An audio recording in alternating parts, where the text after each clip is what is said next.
Siamo passati tutti, caro mio. Sei andato in un certo posto, a una certa ora. Hai fatto quel che dovevi fare e quel che sospettavi accadesse è fottutamente accaduto. Per non parlare poi di quella cazzo di cosa che hai visto nel tuo specchio, che non soltanto ti ha detto precisamente quando, dove e come morirai, ma ha avuto anche la faccia tosta di avvisarti che quel coso demoniaco invincibile che hai evocato per sbaglio ti strapperà le palle a morsi.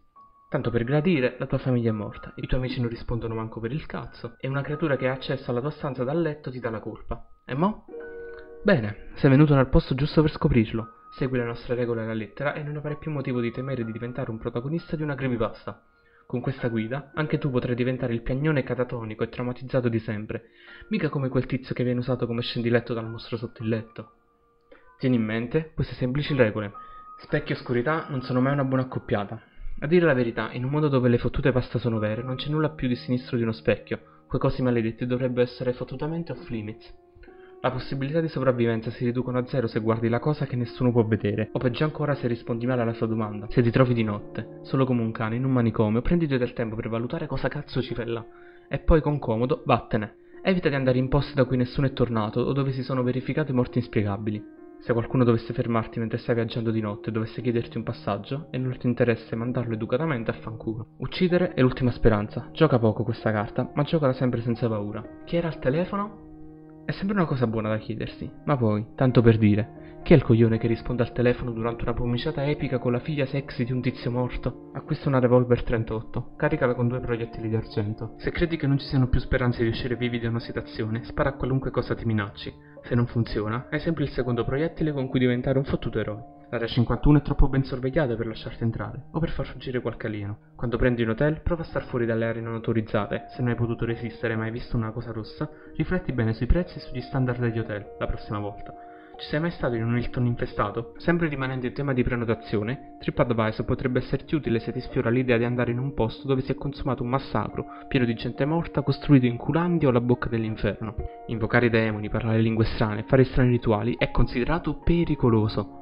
Astieniti dal farlo, specie in prossimità di case abbandonate, chiese, ospedali psichiatrici, boschi e soprattutto a casa tua a lume di candela e davanti agli specchi, di notte. Quando vai in un posto nuovo è fondamentale capirne l'assetto e la geografia. Chiedi in giro se ci sono posti maledetti, leggende strane e amenità di vario genere. Ascolta i consigli della gente del luogo e non aver paura di chiedere cosa è paranormale e cosa no. Assicurati di avere una Bibbia accanto al letto, è bella da leggere, è prova di fede e soprattutto è un oggetto contundente e non indifferente. L'acqua santa è un fiasco, fa benedire l'acido solforico. I sacerdoti giapponesi esorcizzano le stanze sventolando una katana, sull'entità corporee è un metodo efficace al 100%. Se trovi 666 messaggi sul tuo telefono, sulla casella email, eccetera, sbarazzati immediatamente del tuo numero e del tuo indirizzo di posta elettronica.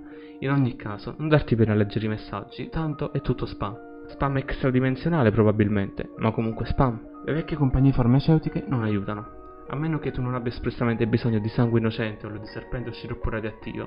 E non credo tu ne abbia, non per nulla. Se devi firmare qualcosa col sangue, non firmarlo. Per quanto possa essere mainstream, scegli sempre di firmare i contratti con l'inchiostro.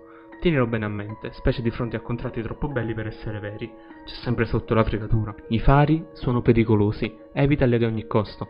Se lavori in un faro, prova a considerare l'idea di intraprendere una carriera nella vendita di assicurazioni, o magari, perché no, potresti fare il veterinario. Non c'è alcuna ragione per ascoltare musica che causa tendenze suicide, o guardare video che hanno avuto conseguenze disastrose. Posti segreti e dimenticati da Dio in vecchi edifici rimangono tali per un motivo.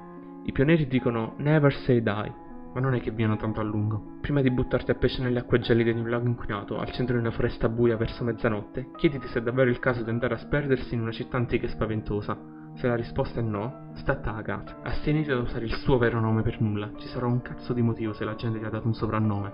Guardare lo statico alla TV per lunghi periodi fa male alla salute. Ma hai pensato di passare a Sky? Comprati un gatto. Quelle piccole pale di pelo sembrano percepire i fenomeni sovrannaturali meglio di noi, e nei casi più disperati puoi sempre utilizzarlo come arma impropria. I cimiteri non sono luoghi turistici, specie in condizioni climatiche non esattamente ideali ed Halloween. Non chiudere mai gli occhi, se devi farlo fallo per poco. Se qualcosa si è mosso mentre avevi gli occhi chiusi, non richiuderli finché non ti sia accertato che si tratta di un falso allarme. Se trovi una cassetta senza etichetta che abbia una qualsiasi estensione .api, anche se è lo show preferito dei tuoi figli, non ti azzardare per nessun motivo a guardarla. Se senti una cantilena, corri finché non la senti più. Le leggende offrono una notevole panoramica dei posti dove non andare a fare campeggio con gli amici. Se sei una babysitter, assicurati di avere a che fare con gente normale. Mica ti piacerebbe venire ammazzata da una stata pacchiana e brutta, anche se sai che correre non risolverà nulla, tentare non ha mai ucciso nessuno. Al GameStop, o dovunque si possono trovare videogiochi di dubbia entità, tieniti lontano da cassette strane. Cassette di colori strani, con copertine strane, senza etichetta, col titolo riscritto a pennarello. Tutto ciò succede molto più spesso di quanto si creda. Dovresti stare attento anche ai prezzi troppo convenienti o di contrabbando. Se decidi poi di essere una completa testa di cazzo e giocarci comunque, fallo sputare alla console non appena inizi a fare stronzate e distruggilo. Un'ultima cosa, se mai vedrai una porta con una faccia strana sopra, in un edificio che mai hai visto prima, un edificio magari anche maledetto, non aprirla, porca troia. Non ti conviene cercare su Google aschi ghignanti, finirai per dover spargere il verbo. Non permettere a nessuno di scartarsi foto con macchine fotografiche antiche. Se già ti hanno fotografato, potrai solo tentare di fregare la morte o intrappolare in una foto che va bene lo stesso. Non giocare con una cazzo di bambola con un ago conficcato in petto o con quelle difettose, specie con quelle difettose. Brucia pure le tavole Ouija, ma abbi la decenza di avere una brema chic a portata di mano. La ragione per cui gli spiriti si incazzano è quell'odore schifoso che producono quando si bruciano. Non affrontare mai fisicamente un pupazzo, fregali con incantesimi o torneranno in tanti, o peggio ancora con un vero corpo. Se non puoi scappare, ballare potrebbe confondere le entità. L'ok poke in generale è carino, ma devi imparare a fare il moonwalk per disorientare gli zombie. Ascoltare la canzone Banana Phone mentre si legge una creepypasta può essere molto d'aiuto a scacciare l'ansia. Segui queste semplici regole e tutto andrà bene. Alle brutte, la cosa importante è che la tua storia sia copiata, incollata e diffusa quanto il più possibile.